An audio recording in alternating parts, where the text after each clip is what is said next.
그렇게 버스를 타고 집으로 돌아왔습니다. 그때까지만 해도 별거 아니라고 생각했죠. 뭐 두통 가끔씩 올 수도 있고 고양이가 따라다닐 수도 있고. 그렇게 마음을 다잡고 집으로 들어왔습니다. 하지만 아까 생각이 계속 뇌리에 박혀 있어서인지 누워도 잠이 안 옵니다. 왠지 잠이 들면 그 여자가 또다시 나올 것만 같아서. 그래서 최대한 방을 환하게 해놓고선 컴퓨터를 하고 있었죠. 메일 체크를 하고 간만에 메신저에 로그인을 한 후 열심히 웹서핑을 하고 있는데 일본에서 사는 언니에게서 쪽지가 와 있더군요.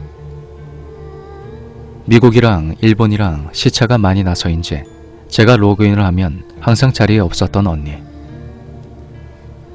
오랜만에 언니에게서 온 쪽지에 기분이 좋아져 쪽지함을 열고 나서 내용을 보고 전 한참을 멍하니 모니터만 바라봤습니다. 그 내용은 요즘 언니 꿈에 제가 계속 나오더랍니다. 꿈에서 저랑 언니랑 한적한 거리를 걷다가 무심코 언니가 제 얼굴을 보는데 제 머리 위에 또 하나의 얼굴 형태는 보이지 않지만 머리통만, 그리고 몸도 없고 그냥 사람 머리통에 검은 머리카락만 보이더랍니다. 그러고선 저한테 당부하더군요. 지금 다니는데 그만두라고. 그만두고 다른 데에서 일하라고. 아무것도 물어보지 말고. 물론 언니에게 제가 알바한다고 말한 적이 없습니다. 하지만 언니에게는 보이는 것들이기 때문에 그렇게 놀라진 않았죠. 솔직히 좀 꺼림칙했습니다. 내 머리 위에 다른 머리가 보였다는 꿈. 그만두라는 그 말이 밤새도록 제 귓가에서 맴도는 듯 했습니다. 당장이라도 전화하고 싶었지만 언니 시간으론 한참 바쁠 오전 시간. 그리곤 두통약을 먹고 침대에 누웠습니다. 그 여자는 누군지, 왜 언니가 그 꿈을 꾼 건지. 전 언니한테서 단 한 번도 조언이랑 당부 같은 걸 들어본 적이 없었습니다. 사람의 운명을 보는 언니지만 언니는 언제나 노력하는 사람은 언제나 본인의 운명을 바꿀 수 있다라고 도움을 주던 그 언니. 그렇게 많은 생각이 머릿속에서 교차하고 지금 내가 겪고 있는 일이 무엇인가 30분 정도 뒤척거리다가 잠이 들었습니다. 그리곤 또 그 꿈을 꾸게 되었죠. 하지만 이번엔 뭔가 달랐습니다. 거실 옆 주방에 식탁 의자에 앉아있는 여자의 모습. 이번엔 기필코 저 여자의 정체를 알아내야 되겠다는 일념하에 꿈에서도 들릴 만큼 쿵쿵 소리를 내며 그렇게 다가갔죠. 그렇게 그 여자의 바로 등 뒤에 서게 되었고 손을 뻗어 그 여자의 어깨를 잡으려고 하는데 갑자기 들리는 어머니의 소리. 순간 놀란 저는 뒤를 돌아봤고 꿈에서 깨어났습니다. 이번에도 그 여자 얼굴을 못 본 것에 대해 굉장히 불쾌했습니다. 누군데 남의 꿈에 계속 출연하시는 건지. 그리곤 그 가게에서 3일째 되는 날이었죠. 그날은 조금 늦게 출근해서 눈치를 보며 지하로 내려갔습니다. 그리곤 이전날과 다를 바 없이 창고 정리부터 바닥 청소, 정리를 마치고 나니 배고파지더군요. 그래서 지상 1층 구석에 마련되어 있는 작은 휴게소 비슷한 데 들어갔습니다. 들어가서 일회용 커피를 이빨로 뜯은 후에 커피를 한 모금 마시다가 제 눈에 들어온 벽에 붙여진 사진들.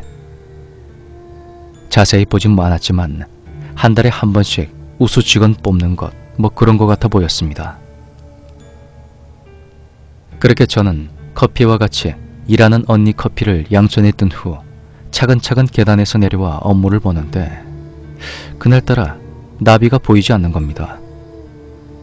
바쁠 때는 몰랐는데 어제 옆에 계속 있었던 녀석이 없으니 심심해지더군요. 그래서 가게 이곳저곳을 다니며 고양이를 찾고 있었죠. 아무리 찾아보다 없길래 같이 일하는 언니한테 물어봤죠. 고양이 어디 있냐고 말이죠. 그 언니가 죽었다고 하는 것입니다. 전 장난인 줄 알았습니다. 그런데 언니의 표정은 진지했죠. 그러고 나서 말을 이어갑니다. 가게에서 죽어나간 고양이만 해도 한 박스는 될 거라고. 보통 일주일을 못 버틴다고. 그렇게 가게 마감 30분 전쯤, 박스 정리부터 쓰레기까지 정말 버릴 게 많아서 언니랑 저랑 같이 내다 버리기로 하고 가게 뒤편에 있는 쓰레기 수거함으로 갔습니다. 언니가 앞서서 가고 제가 박스 들고 뒤따라가고 한참을 박스 정리하고 있는데 뒤편에서 무언가가 느껴졌습니다. 박스를 정리하다 말고 차들이 주차되어 있는 곳으로 걸어갔죠. 빠르게 분리수거하고 있는 언니를 뒤로 한 채 천천히 걸어갔습니다. 빼곡히 들어선 차들 사이로 느껴지는 이상한 기운. 저는 느껴지는 촉도 안 느껴지는 것처럼 살았습니다. 몇 번의 사건들 빼고는요. 왜 그렇게 했냐면요. 두렵거든요. 보이지도 않는다는 것을 느낀다는 것 말이죠. 그리고 점점 촉에 의지하게 되는 모습이 보일 때도 있고요.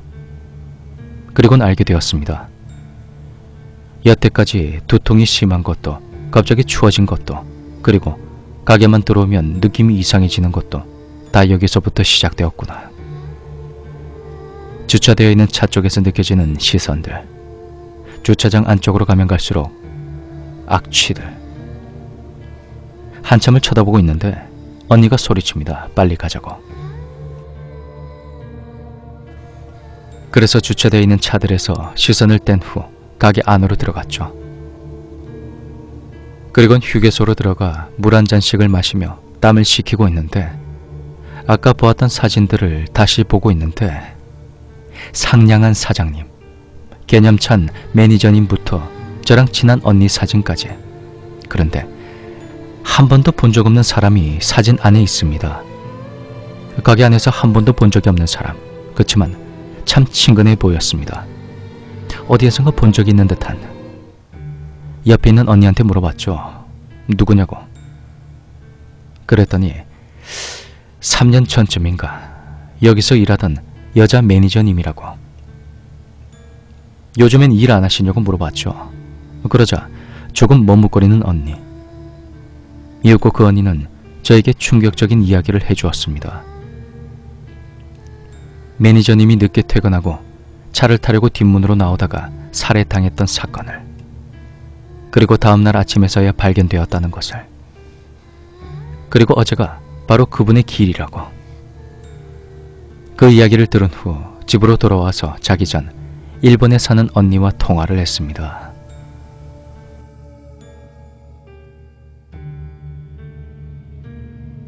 언니, 어제 쪽지 봤다.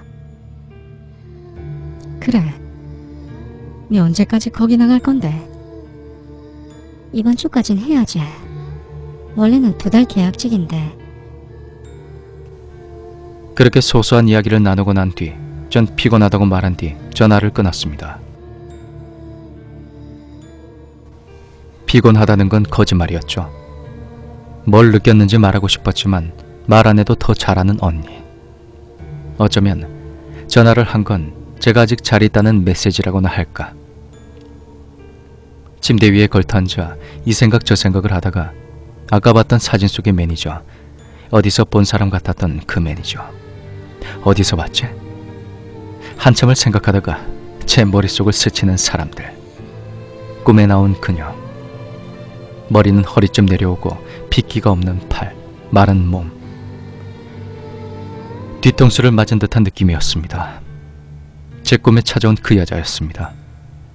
그러고 난 후 이틀 뒤에 그만두었죠. 가게를 관두고 나니 머리가 덜 아프더라고요. 하지만 여전히 잊혀지지가 않네요. 그자의 뒷모습.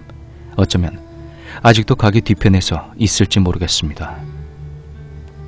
가게를 그만두고 난 후 언니랑 전화통화를 했죠. 관두었다는 얘기를 했고 전화를 끊으려고 하던 찰나 언니는 제게 이야기를 하더군요.